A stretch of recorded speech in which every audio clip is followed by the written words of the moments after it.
Hello students, हम chapter third partnership का जो टॉपिक है इंश्योरेंस पॉलिसी से रिलेटेड है उसकी यहाँ पर स्टडी कर रहे हैं। यहाँ पर ये कहा गया कि इंश्योरेंस प्रीमियम जो फर्म पे करती है अपने पार्टनर्स के इंश्योरेंस का, उस प्रीमियम को क्या माना जाए, बिजनेस का एक्सपेंसेस माना जाए या इन्वेस्टमेंट माना जाए और उस इन्वेस्टमेंट के लिए रिजर्व किया जाए।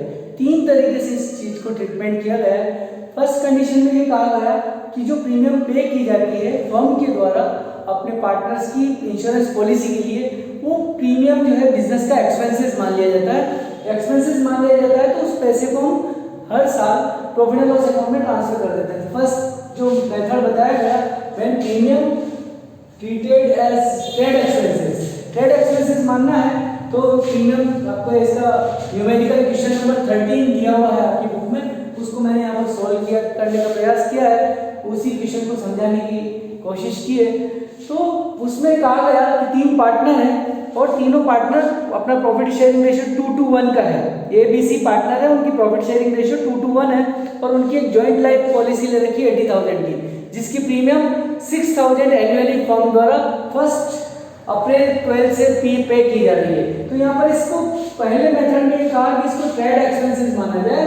ट्रेड एक्सपेंसेस मानते हैं तो प्रीमियम का हर साल पेमेंट किया गया, 1 अप्रैल 12, 13, 14, 15, 16 हर साल जो पैसा दिया गया वो P&L अकाउंट में ट्रांसफर हो गया, P&L अकाउंट में ट्रांसफर हो गया।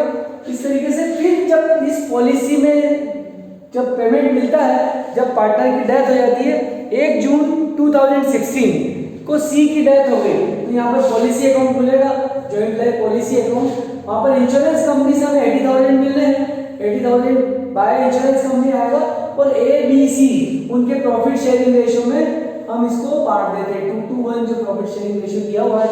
तो फर्स्ट मेथड में हमें 2 अकाउंट खोलने हैं, पेमेंट करना है, पेमेंट को P&L अकाउंट में ट्रांसफर करना है और जब पॉलिसी का पैसा मिलेगा तो उसको पार्टनर्स में बांटना है। सेकंड मेथड ये कहता है कि जो पेमेंट प्रीमियम की हम कर रहे हैं वो हमारा इन्वेस्टमेंट है, उसका पैसा हमें एक साथ मिलेगा जब किसी पार्टनर की डेथ हो जाएगी या पॉलिसी मैच्योर हो जाएगी तब, तो उसमें पॉलिसी को क्या माना गया, इन्वेस्टमेंट माना गया। तो यहाँ पर सरेंडर वैल्यू आपको क्वेश्चन में दी गई है।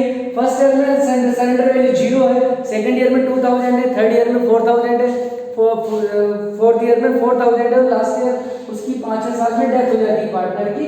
तो यहाँ पर सिर्फ एक अकाउंट खोलना होता है जब प्रीमियम को क्या ट्रीट करता है, इन्वेस्टमेंट।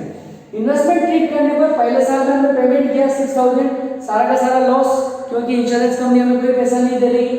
सेकंड ईयर में पेमेंट किया गया 6,000 का, तब आपकी सरेंडर वैल्यू 2,000, तो उसका बैलेंस हम क्रिएट करेंगे और जो पैसा हमें नहीं मिलेगा उसको हम ट्रांसफर कर देते हैं प्रॉफिट एंड लॉस अकाउंट में। इस तरीके से इस बैलेंस को कैरी फॉरवर्ड किया, फिर हमने प्रीमियम पे करी 6,000। यहाँ पर आपका बैलेंस इंश्योरेंस पॉलिसी का जो है 4,000 बताया गया है सरेंडर वैल्यू, तो P&L में चलेगा 4,000। इसी तरीके से थर्ड ईयर में 6,000 फिर पे करा, वहां पर सरेंडर वैल्यू बता रहा है 6,000, तो प्रॉफिट एंड लॉस अकाउंट में हमने ट्रांसफर कर दिए 4,000। तो पहले बैलेंस लिखना है, जो सरेंडर वैल्यू का बैलेंस है वो लिखेंगे और डिफरेंस अमाउंट को P&L अकाउंट में ट्रांसफर करेंगे। इसके बाद जब डेथ हो जाती है पार्टनर की, तो यहाँ पर 6,000 हमारा बैलेंस है जो इन्वेस्टमेंट माना हमने सरेंडर वैल्यू का, और इंश्योरेंस कंपनी से मिलते हैं 80,000। इस साल की प्रीमियम पे की गई, इसमें से इन दोनों बैलेंस को घटाया, उस रेशियो को फिर हमने 2:1 शेयरिंग रेशियो में जो बैलेंस है उसको बांट दिया गया। ये हमारा सेकंड मेथड है जब इन्वेस्टमेंट ट्रीट किया जाए। और थर्ड मेथड आता है कि इसको इन्वेस्टमेंट मानते हुए रिजर्व भी क्रिएट करना है।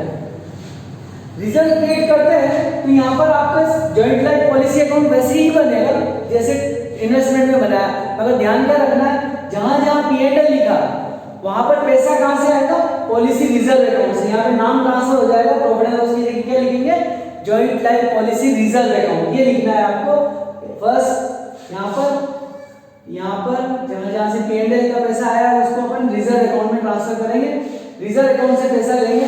यहाँ पर रिजर्व अकाउंट में पैसा लाया गया प्रॉफिट एंड लॉस अकाउंट से, ये जस्ट लाइक बाईपास है, जो ऊपर हमारे मेथड पढ़ रहे थे उसी में बाईपास है कि यहाँ पर सीधा पैसा प्रॉफिट एंड लॉस अकाउंट से लिया जा रहा था और यहाँ पर पैसा रिजर्व अकाउंट से लिया जाएगा। तो प्रॉफिट एंड लॉस अकाउंट से पैसा लिया, जॉइंट लाइफ पॉलिसी में ट्रांसफर किया, क्योंकि पहले साल में पूरा का पूरा लॉस है, सेकंड ईयर में फिर 6000 किए, मगर यहाँ पर हमारी सरेंडर वैल्यू 2000 रहती है, तो बैलेंस क्रिएट हो गया 2000 का, फिर 2000 में 6000 टोटल लॉस से लिए, थर्ड ईयर में पॉलिसी की वैल्यू 4000 हो जाती है, तो वहाँ पे 4000 बैलेंस रखिए और बाकी का पैसा जॉइंट लाइफ पॉलिसी में जो लॉस लगा उसको ट्रांसफर किया गया, इस बैलेंस को कैरी फॉरवर्ड किया, फिर 6000 वैल्यू हो जाती है आपकी फोर्थ ईयर में पॉलिसी की, तो ये बैलेंस हमने पहले लिखा और बाकी का पैसा जॉइंट लाइफ पॉलिसी में ट्रांसफर किया, और लास्ट में 6000 ये बैलेंस है, ये जॉइंट लाइफ पॉलिसी में ट्रांसफर हो जाएगा।